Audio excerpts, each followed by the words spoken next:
Ya, shalom. Haleluya.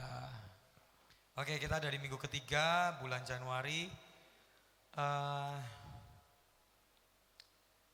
Sampai dengan minggu yang ketiga ini, berapa banyak saudara mengalami kebaikan Tuhan dalam hidup saudara? Ya, Tuhan itu baik, Tuhan itu dahsyat, Tuhan itu luar biasa. Kalau dikatakan tahun ini sebagai tahun the multiplied grace, tahun pelipat gandaan anugerah. Gak perlu nunggu nanti saudara, gak perlu nunggu berapa bulan kemudian. Begitu menginjak angka 1 Januari maka multiplied grace ini berlaku dalam kehidupan kita. Amin.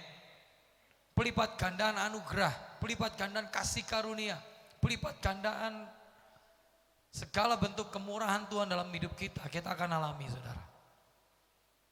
Percaya saudara. Gitu. Makanya lagu yang tadi, Yesus hanya kau yang kuandalkan. Kau yang kupercaya, gak ada yang lain. Mesejnya Pak Arifin, pengenalan akan Tuhan. Pengenalan akan Tuhan itu jauh lebih penting dari segalanya saudara. Rasul Paulus mengatakan mintalah kepada Bapa roh hikmat dan roh wahyu. Untuk apa? Untuk mengenal Dia dengan benar. Bukan untuk yang lain, cuma untuk mengenal Tuhan dengan benar. Haleluya. Ini yang kita perlukan saat-saat ini saudara. Kita mengenal Dia dengan benar. Semakin kita mengenal Tuhan, semakin kita mengenal Dia. Anugerah demi anugerah, perkenanan Tuhan, kemurahan demi kemurahan Tuhan akan dinyatakan dalam kehidupan kita. Gak usah khawatir, gak usah takut tantangan di depan apa yang kita akan alami. Gak usah takut saudara. Kenapa? Karena penyertaan Tuhan, ya dan amin.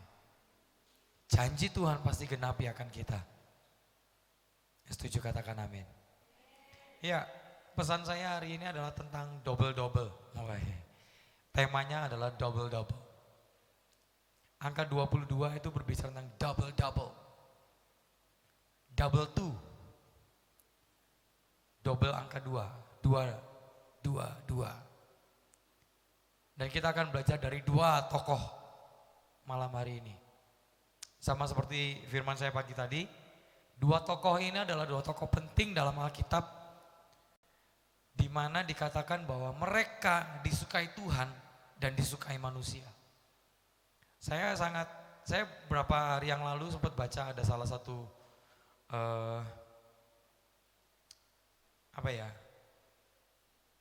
ada satu pengajaran dari hamba Tuhan yang ditulis dan dikirim via WhatsApp kepada kami semua yang terhubung dengan dia, mengenai cerita tentang seseorang yang dikatakan dia disukai Tuhan dan dia disukai oleh manusia. Begitu saya baca ini, saya langsung teringat. Ada satu lagi tokoh yang dikatakan dia disukai Tuhan dan disukai manusia. Siapa mereka? Yaitu Nabi Samuel dan Tuhan Yesus. 2 tokoh ini sangat berperan penting bagi bangsa Israel. Kalau Yesus ya bagi dunia. Gitu ya. Kita buka dalam 1 Samuel 2 ayat 26. 1 Samuel 2 ayat 26 dikatakan,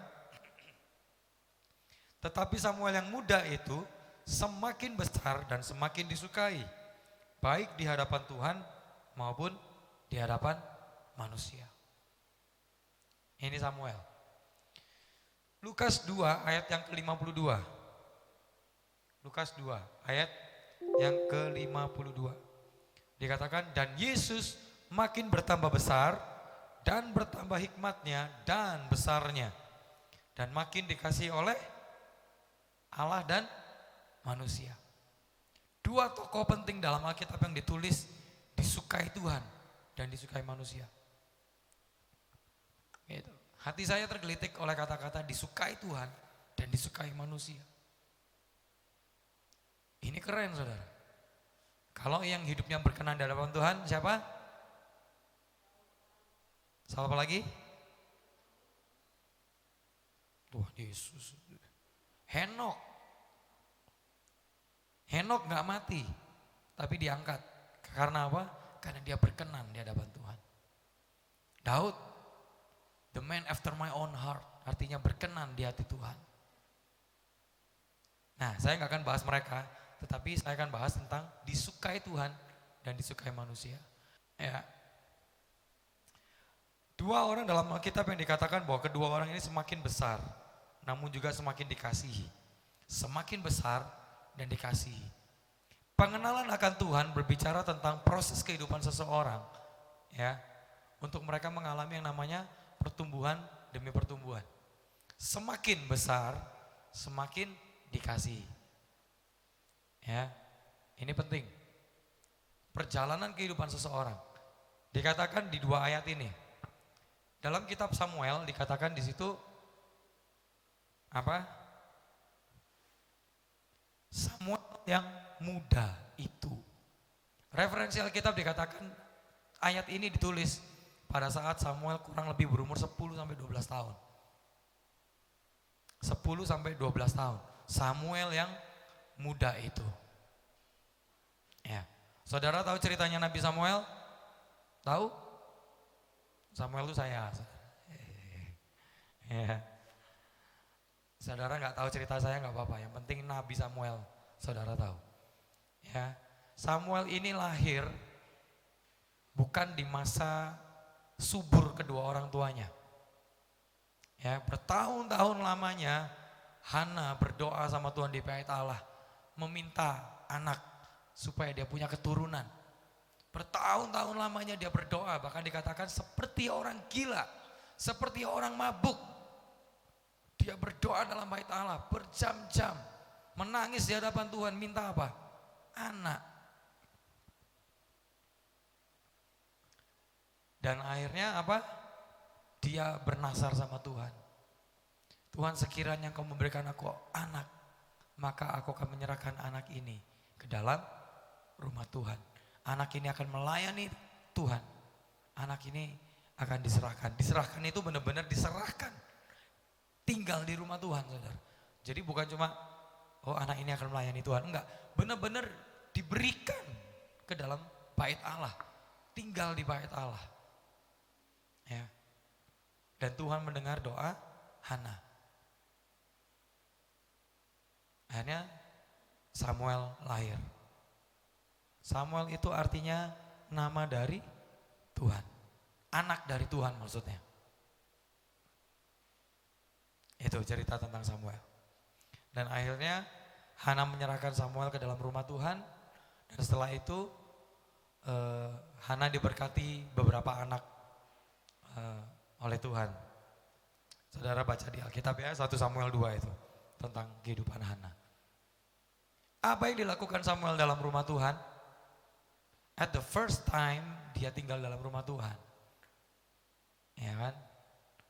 Malam hari dia tidur, tiba-tiba dia mendengar Samuel, Samuel. Samuel terbangun. Lalu dia mendatangi Imam Eli. Iya Bapak.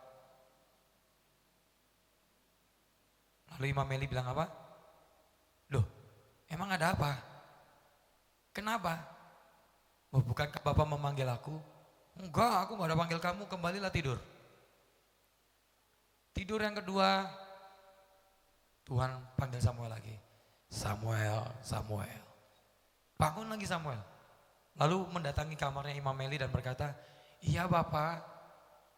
Imam Eli bingung. Enggak, aku gak ada panggil kamu, kembalilah tidur anakku. Tapi pada saat itu Imam Eli sadar, jika engkau mendengar suara itu lagi, katakan, iya Bapak, aku mendengar suaramu. Maka yang ketiga kali Samuel mendengar suara Tuhan. Samuel, Samuel. Dan Samuel bangun, lalu Samuel mengatakan, iya Tuhan, aku mendengar. Pertama kali panggilan dalam kehidupan Samuel. Lalu Samuel mendengarkan suara Tuhan, rencana Tuhan, rancangan Tuhan dalam kehidupan Samuel. Apa yang akan Samuel lakukan? Berapa banyak saudara pernah mendengar nubuatan tentang diri saudara? Seseorang bernubuat dalam kehidupan saudara. Engkau akan menjadi nabi bagi bangsa-bangsa, engkau akan diberkati, engkau akan begini, engkau akan... Ada yang pernah dapat nubuatan tentang diri saudara? 1, 2, 3, 4, 5, 6. Ada lagi? Yang lain belum pernah? Ya, minta saudara. Tapi jangan kejar nubuat. Karena nubuat tidak akan pernah terjadi kalau kita enggak kooperatif untuk melakukannya. Ya. Itu Samuel. Dia mendengarkan semua rencana Tuhan, apa yang akan dilakukan bahkan kepada keluarga Imam Eli. Gitu. Nah, kemudian singkat cerita, saya masuk ke cerita tentang Tuhan Yesus. Dalam Lukas ayat 52, ini diceritakan tentang Yesus yang waktu itu berada di Yerusalem, di Bait Allah. Pada umur 12 tahun, Yesus beserta dengan keluarganya pergi ke Yerusalem untuk berdoa di Bait Allah. Pada saat selesai, orang tuanya pulang, ya, dan tanpa disadari, 1 hari lamanya perjalanan mereka, baru Yusuf dan Maria sadar, loh, Yesus mana? Gitu. Kok Yesus gak ada? Yesus hilang. Gitu. Akhirnya mereka kembali 1 hari perjalanan. Dan dikatakan dalam Alkitab, 3 hari lamanya mereka mencari Tuhan Yesus dan tidak mendapatkannya. Jadi 1 hari ditambah balik 1 hari, ditambah 3 hari, total berapa hari? 5 hari Yesus terhilang dari orang tuanya. Luar biasa enggak Yesus? Dan akhirnya Tuhan Yesus ditemukan di mana? Di dalam Bait Allah. Apa yang dilakukan Tuhan Yesus di Bait Allah? Dia sedang semangat-semangat yang mengajar, baca ayat. Setiap pertanyaan dari imam-imam ahli Taurat di sana, Tuhan Yesus bisa jawab. Keren gak? Orang tuanya sampai kaget-kaget. Hah, anakku ternyata 5 hari ada di sini. Gitu. Ya. Singkat cerita, akhirnya Yesus kembali kepada orang tuanya. Singkat cerita, Samuel hidup dalam didikan Imam Eli. Singkat cerita, Yesus hidup dalam didikan orang tuanya. Ini yang menggelitik hati saya. Kenapa mereka atau 2 orang ini bisa disukai Tuhan dan disukai manusia? Gitu. Kurang lebih ada 4 hal saudara yang saya tulis. Yang pertama, mereka disukai Tuhan dan disukai manusia. Kenapa? Pertama, karena mereka taat. Mereka hidup dalam ketaatan, dalam didikan orang tuanya, pemimpin rohaninya, orang tua rohaninya, orang tua jasmaninya. Mereka juga mereka juga hidup dalam ketaatan dari doa kedua orang tuanya. Bagaimana Elkana dan Hana berdoa supaya Samuel ada. Bagaimana Yusuf dan Maria mereka juga mendoakan tentang kelahiran Tuhan Yesus. Bahkan pendidikan apa yang Yesus akan lakukan. Lukas 2 ayat 52 dikatakan Yesus makin besar. Badannya mengalami pertumbuhan secara jasmani. Tapi juga dikatakan hikmatnya bertambah-tambah. Dan juga dikatakan the greatness. Besarnya itu dikatakan bukan masalah. Ya, secara jasmani dia bertambah besar. Tetapi besarnya itu posture, karakternya dia. Kelihatan bertambah dewasa, bertumbuh. Itu. Dan dikatakan Samuel juga, ya kan? Samuel yang muda itu semakin besar, semakin disukai. Nah, pertumbuhan kerohanian kita, saudara, pertumbuhan kerohanian kita itu jangan dianggap remeh. Di pelajaran ITS saya mengajarkan tentang DNA manusia. Manusia itu punya yang namanya DNA dalam hidupnya. Dalam DNA manusia itu ya, ini menurut para ahli ya. Para ahli mengatakan bahwa manusia itu yang terdiri dari tubuh jasmani ini, rambut, gigi, keringat, darah, beserta dengan seluruh sel-sel dalam tubuh ini, organ-organ tubuh, itu hanya 0,01 ya, atau 0,1% dari seluruh DNA manusia yang komplit dalam diri manusia. Nah sisanya itu apa? Sisanya yang 99,99% itu dikatakan oleh para ahli sebagai junk space atau empty space. Ruang kosong dalam diri manusia. Tetapi para rohaniawan, ya, para rohaniawan kita bilang itu bukan sebagai ruang kosong. 99,99% itu adalah ruangnya Tuhan. Makanya dibilang jika engkau adalah anak Allah, hendaklah hidupmu apa? Dipimpin oleh Roh Allah. Kita ini punya identitas sebagai anak Allah. Makanya kita harus membiarkan Roh Tuhan bekerja dalam hidup kita. Roh Tuhan memimpin hidup kita. Kita tidak lagi dipimpin oleh 0,01 kedagingan kita, saudara. Kedagingan kita ini cuma nilainya 0,01%. Sisanya itu milik Tuhan, saudara. Yang harus dibangun dalam diri kita. Setuju, katakan amin. Bangunlah manusia rohmu. Firman Tuhan mengatakan. Manusia roh kita, yaitu yang 99,9% itu, saudara. Itu manusia roh kita, itu penting. Ini bisa dibangun. Kalau saya ngajar di ITS, dibangunnya lewat apa? By words and frequency. Ini kalau para ahli bilang. Ya. By words and frequency. Words, kalau dunia mengajarkan words itu adalah kata-kata positif. Kamu hebat, kamu luar biasa, kamu bisa, kamu jagoan. Asik. Gitu ya. Tapi kalau firman Tuhan kan beda. Kalau buat kita words itu adalah the words of God, firman. Frekuensi. Kalau dunia itu menyetel. Apa menyetel ya? Memutarkan frekuensi dari DNA manusia. Berasal dari mana? Plasenta bayi yang disimpan. Pusing saudara kalau belajar ini. Ini kuantum fisik soalnya. Ya. Frekuensi dari plasenta bayi itu kalau diperdengarkan pada diri seseorang, mau dia sakit kayak apapun, pasti sembuh. Ini keajaiban dari DNA manusia. Saudara bisa cari di YouTube. Banyak ini pelajaran tentang DNA. Nah, frekuensi bagi kita anak Tuhan apa? Worship. Penyembahan. Amin. Firman dan penyembahan kita lakukan. Hidup kita dipulihkan. Hidup kita pasti berubah. Nah, ini yang dibangun sama dua orang ini. Samuel dan Yesus.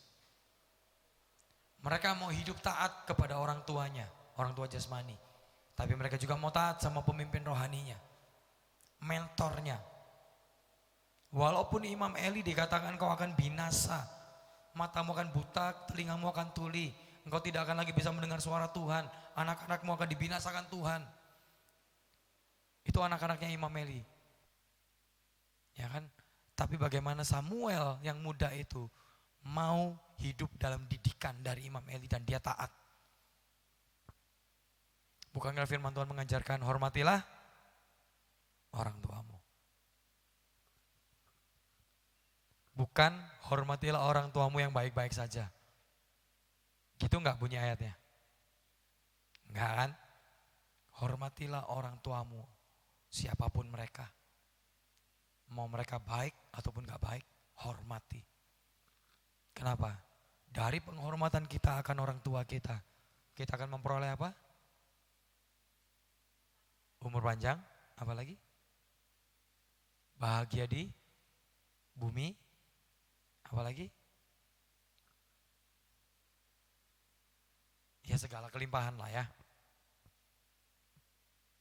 Lalu yang kedua, mereka hidup dalam ketaatan akan suara Tuhan. Gak sembarangan saudara. Waktu itu di pelajaran ITS ini adalah salah satu pelajaran Alkitab yang kami lakukan di tempat ini setiap hari Rabu saudara. Rabu malam jam 6:30, saudara kalau mau join nanti bisa.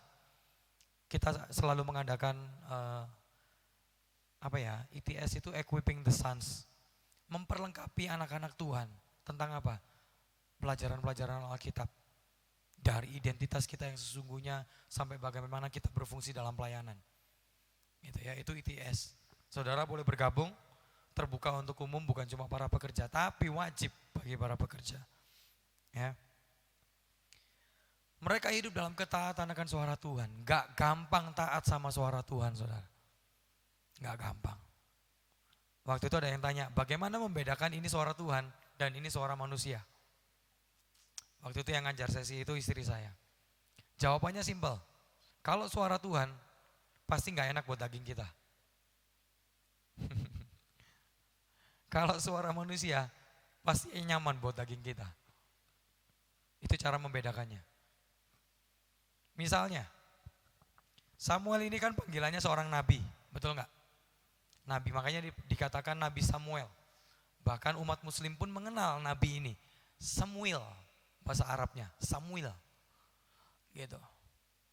Nabi itu tugasnya adalah mendengar suara Tuhan dan menyampaikan kepada umatnya. Itu tugas seorang nabi. Yesus pun dikatakan sebagai Nabi Isa. Iya kan? Menjadi seorang nabi itu gak gampang saudara.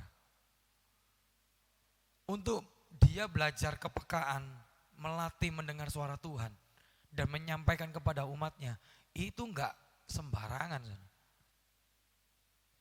Ya. Makanya waktu itu pertanyaan itu muncul, jawaban istri saya tepat sekali. Suara Tuhan itu pasti berlawanan dengan kehendak daging manusia. Kalau suara manusia, cari yang nyaman buat dagingnya. Contoh, Yunus mendengarkan suara Tuhan.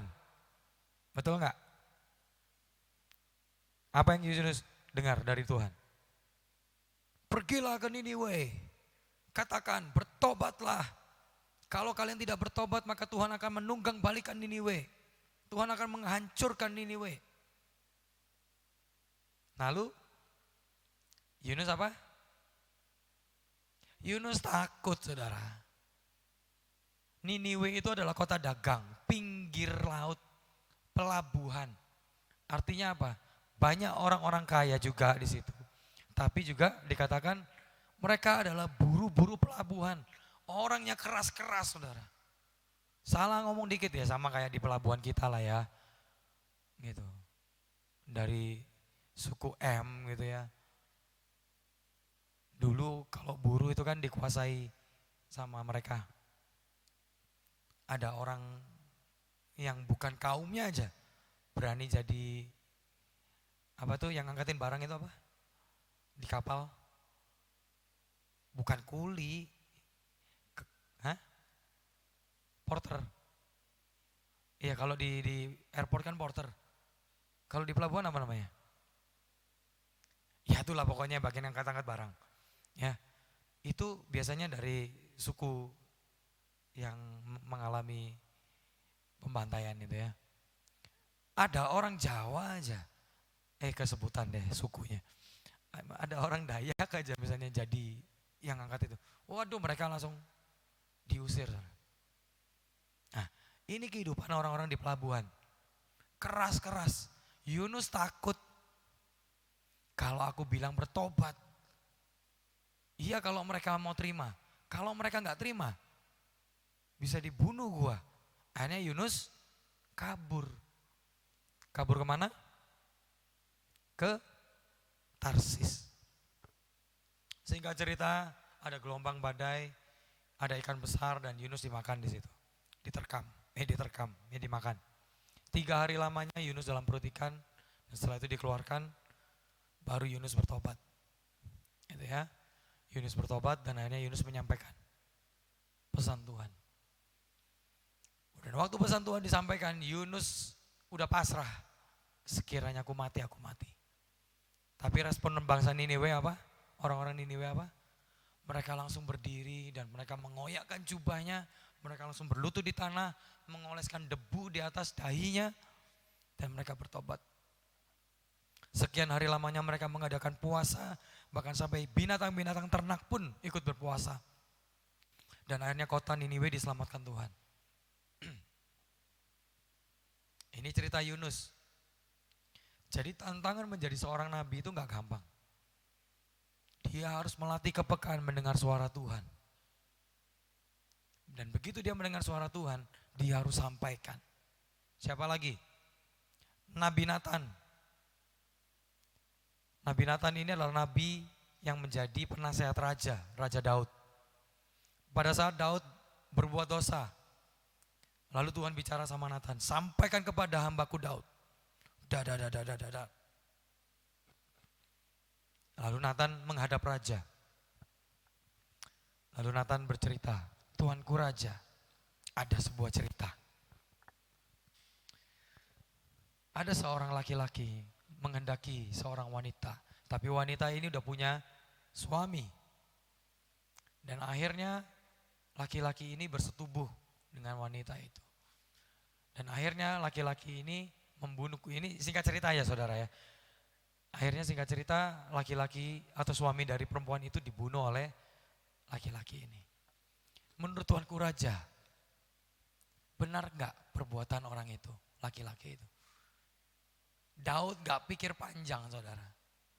Dia langsung berdiri, dia langsung bilang itu aku. Daud langsung sobek jubahnya, dia berlutut di tanah dan dia minta ampun sama Tuhan. Kalau kita ini kan diperhadapkan dengan cerita raja-raja Korea ya, drama-drama Korea, tipikal yang tersinggungan gitu ya. Penasihatnya salah ngomong, waduh, penggal, mati. Untungnya Yusuf gak begitu, siapa? Daud gak begitu. Ya, Daud rendah hati, dia lemah lembut, gampang bertobat. Itu Daud, makanya dikatakan berkenan di hadapan Tuhan. Resikonya Nathan, kalau raja gak terima, mati gua. Tapi ini pesan Tuhan, harus disampaikan. Yesus juga sama saudara. Dia melakukan semua yang tertulis di Alkitab, resikonya apa? Ya resiko dihujat, resiko ditangkap ahli Taurat. Ya kan, melakukan mujizat di hari Sabat itu gak boleh, tapi Yesus tetap melakukan. Dia menentang seluruh apa yang ada saat itu. Tapi dia taat sama suara Tuhan.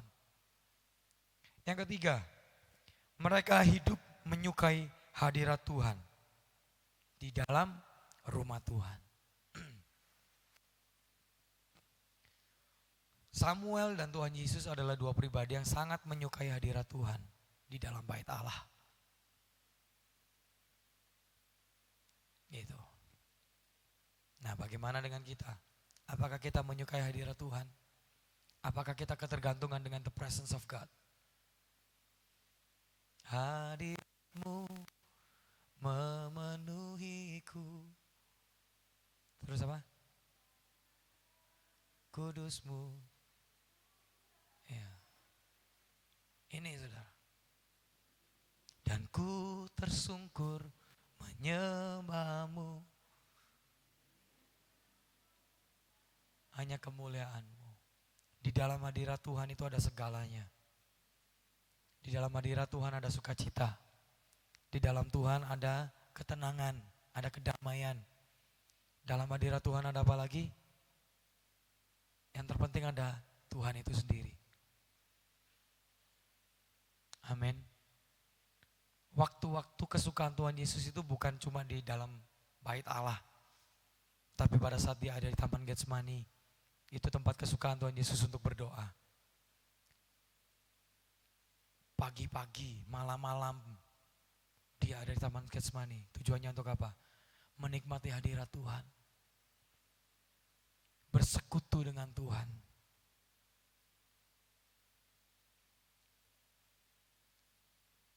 Daud juga sama. Samuel juga sama. Orang yang tinggal dalam bait Allah. Dekat dengan tahta atau tabut.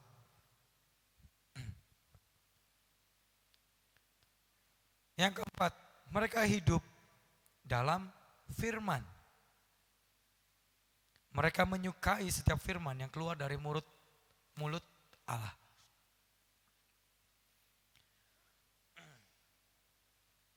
Makanya dikatakan semakin hari mereka dipenuhi oleh hikmat. Hikmat Tuhan itu sumbernya dari firman.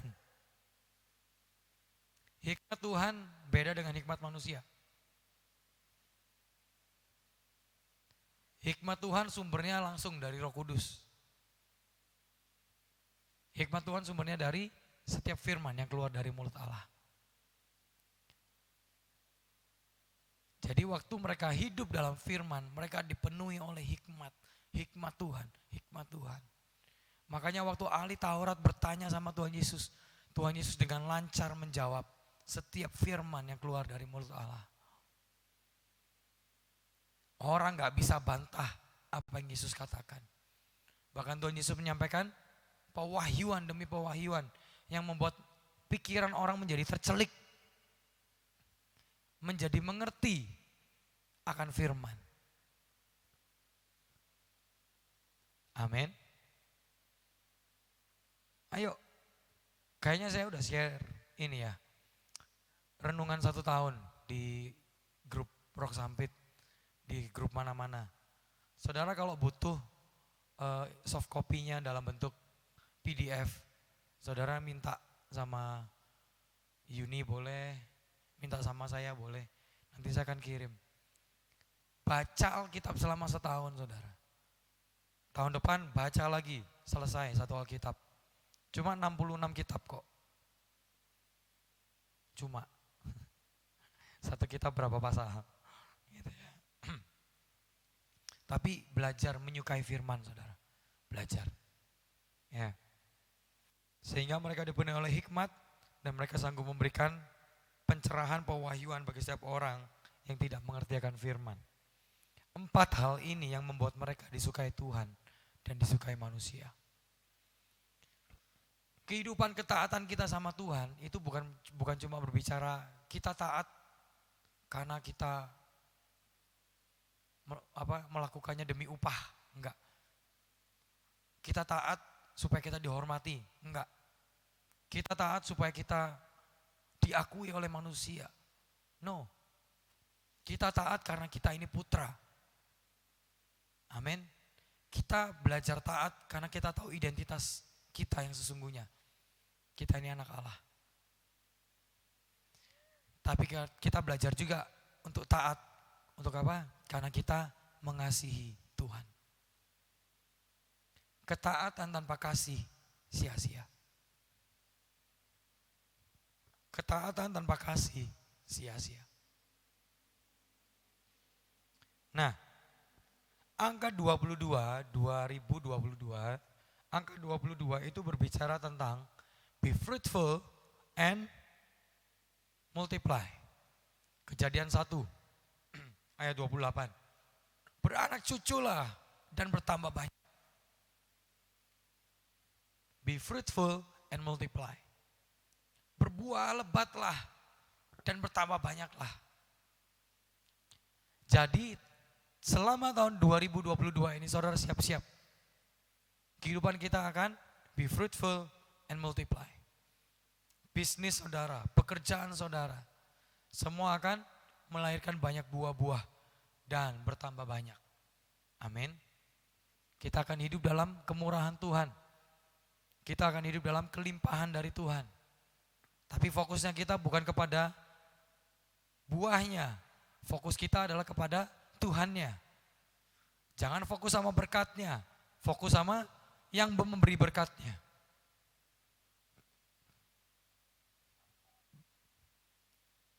Jangan fokus sama mujizatnya, tapi fokus sama sang pemberi mujizatnya. Amin. Maka kita akan berbuah-buah dan bertambah banyak. Karakter kita akan berbuah-buah.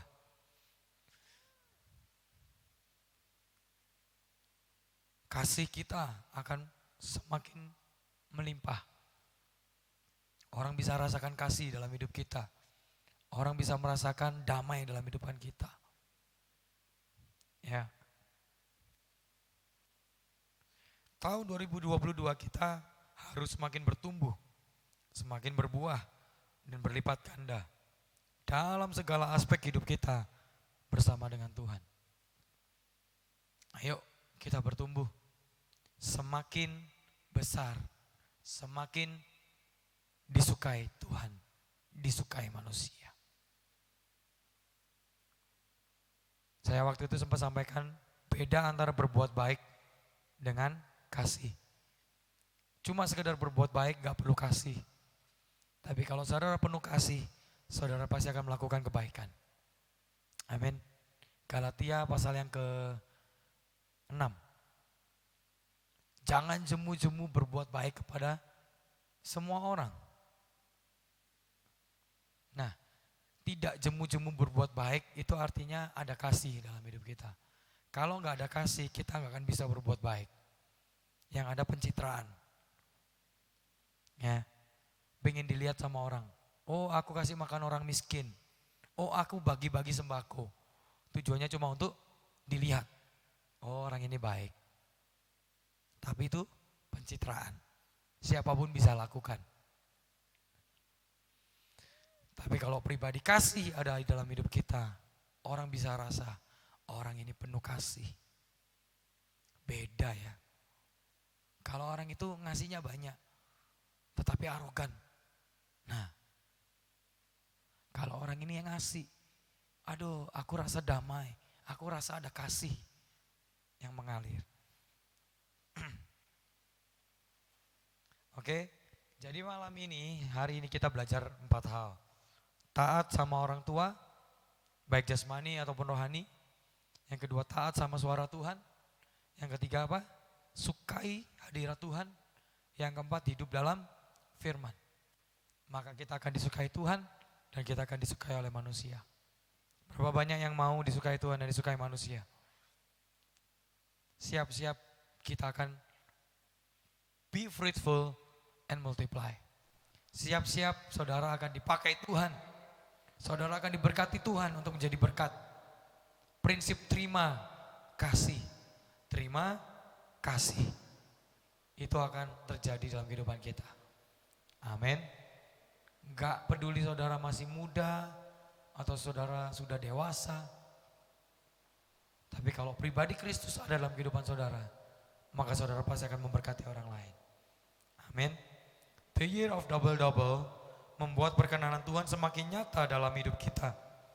Kemurahan Tuhan semakin melimpah dan damai sejahtera-Nya diberikan pada kita. Haleluya. Tuhan Yesus memberkati setiap kita.